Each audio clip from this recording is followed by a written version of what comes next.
പ്രിയപ്പെട്ട വിദ്യാർത്ഥി സുഹൃത്തുക്കളെ, കാലിക്കറ്റ് യൂണിവേഴ്സിറ്റി 4 വർഷ ഡിഗ്രി അഡ്മിഷൻ്റെ ഭാഗമായിട്ടുള്ള second supplementary allotment will be published on 7th August 2 PM.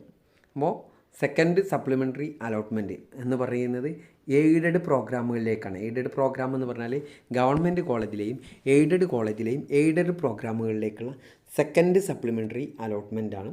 അത് 7-ാം തീയതി പബ്ലിഷ് ചെയ്യുന്നതാണ്. 7-ാം തീയതി ഉച്ചയ്ക്ക് 2 മണിക്കാണ് അത് പബ്ലിഷ് ചെയ്യുക എന്ന് കാലിക്കറ്റ് യൂണിവേഴ്സിറ്റി വളരെ കൃത്യമായിട്ട് പറഞ്ഞിട്ടുണ്ട്. അതുപോലെ തന്നെ ഇതുവരെ രജിസ്റ്റർ ചെയ്യാത്തവർക്കുള്ള രജിസ്ട്രേഷൻ, ലേറ്റ് രജിസ്ട്രേഷൻ ഇനി ഉണ്ടാവുക 10-ാം തീയതി ആയിരിക്കും. 10-ാം തീയതി മുതലായിരിക്കും ഇതുവരെ രജിസ്റ്റർ ചെയ്യാത്തവർക്കുള്ള രജിസ്ട്രേഷൻ ഉണ്ടായിരിക്കുക. ആ സമയത്ത് തന്നെ എഡിറ്റിങ്ങിൽ പേവ് വന്നിട്ട് പുറത്തായ ആളുകളുണ്ട്. അവർക്കുള്ള എഡിറ്റിങ്ങും ആ സമയത്ത് തന്നെ ഉണ്ടാകും എന്നുള്ളതാണ് നമ്മൾ മനസ്സിലാക്കുന്നത്. 10-ാം തീയതിയാണ് ഇനി എഡിറ്റിംഗ് എന്ന് ലേറ്റ് രജിസ്ട്രേഷൻ എന്ന് ഇതിൽ നിന്ന് മനസ്സിലാക്കി വെക്കുക. അതുപോലെ തന്നെ ഇനി എയ്ഡഡ് പ്രോഗ്രാമുകളിലേക്കുള്ള റാങ്ക് ലിസ്റ്റ് 10-ാം തീയതി ആയിരിക്കും. അതിനാൽ തന്നെ പബ്ലിഷ് ചെയ്യുക.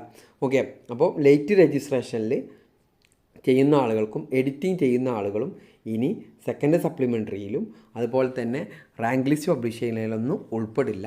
ലേറ്റ് രജിസ്ട്രേഷൻ എന്ന് പറയുന്നത് ചില വിദ്യാർത്ഥികൾക്ക് മാനേജ്മെൻറ്റ് കോട്ടയിലൊക്കെ അഡ്മിഷൻ എടുക്കുന്നതിന് വേണ്ടിയിട്ടുള്ളതാണ് എന്നുള്ളത് മനസ്സിലാക്കി വെക്കുക. ഇത്ര കാര്യങ്ങളാണ് ഇതുമായി ബന്ധപ്പെട്ട് നമ്മൾ മനസ്സിലാക്കി വെക്കേണ്ട പ്രധാനപ്പെട്ട കാര്യം. Okay, thank you.